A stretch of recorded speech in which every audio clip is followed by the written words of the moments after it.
Marcos 2. Curación de un paralítico.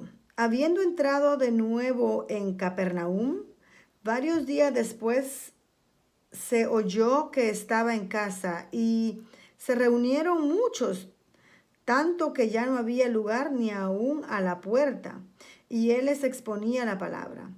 Entonces vinieron a traerle un paralítico llevado entre cuatro, y como no pudieron acercarse a él a causa de la multitud, levantaron el techo encima de donde él estaba, y cuando habían hecho una abertura, bajaron la camilla en que yacía el paralítico. Viendo Jesús la fe de ellos, dijo al paralítico: Hijo, tus pecados te son perdonados. Pero estaban ahí sentados algunos de los escribas, los cuales pensaban en sus corazones: ¿por qué habla este así? ¿Estás blasfemando? ¿Quién puede perdonar pecados sino solo Dios?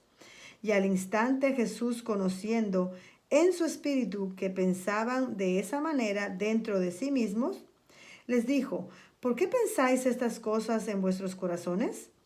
¿Qué es más fácil decir al paralítico: tus pecados te son perdonados, o decirle: levántate, toma tu camilla y anda? Pues para que sepáis que el Hijo del Hombre tiene autoridad en la tierra para perdonar pecados, dijo al paralítico: a ti te digo, levántate, toma tu camilla y vete a tu casa. Y él se levantó y, tomando al instante la camilla, salió a vista de todos, de manera que todos estaban asombrados y glorificaban a Dios, diciendo: jamás hemos visto cosa semejante. Y él salió de nuevo a la orilla del mar, y toda la multitud venía a él y les enseñaba. Y al pasar vio a Leví, hijo de Alfeo, sentado en la oficina de los tributos, y le dijo: sígueme. Y levantándose le siguió. Y sucedió que, estando Jesús sentado a la mesa en casa de él, muchos recaudadores de impuestos y pecadores estaban comiendo con Jesús y sus discípulos, porque había muchos de ellos que le seguían. Al ver los escribas de los fariseos que él comía con pecadores y recaudadores de impuestos, decían a sus discípulos: ¿por qué él come y bebe con recaudadores de impuestos y pecadores? Al oír esto, Jesús les dijo: los que están sanos no tienen necesidad del médico, sino los que están enfermos. No he venido a llamar a justos, sino a pecadores.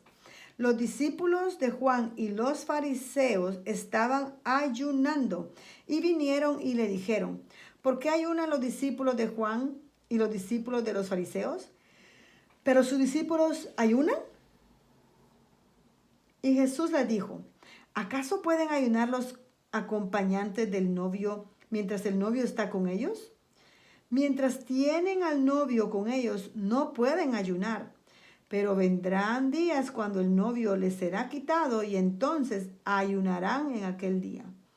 Nadie pone un remiendo de tela nueva a un vestido viejo, porque entonces el remiendo, al encogerse, tira de él lo nuevo de lo viejo, y se produce una rotura peor. Y nadie echa vino nuevo en odres viejos, porque entonces el vino romperá el odre, y se pierde el vino y también los odres, sino que se echa vino nuevo en odres nuevos.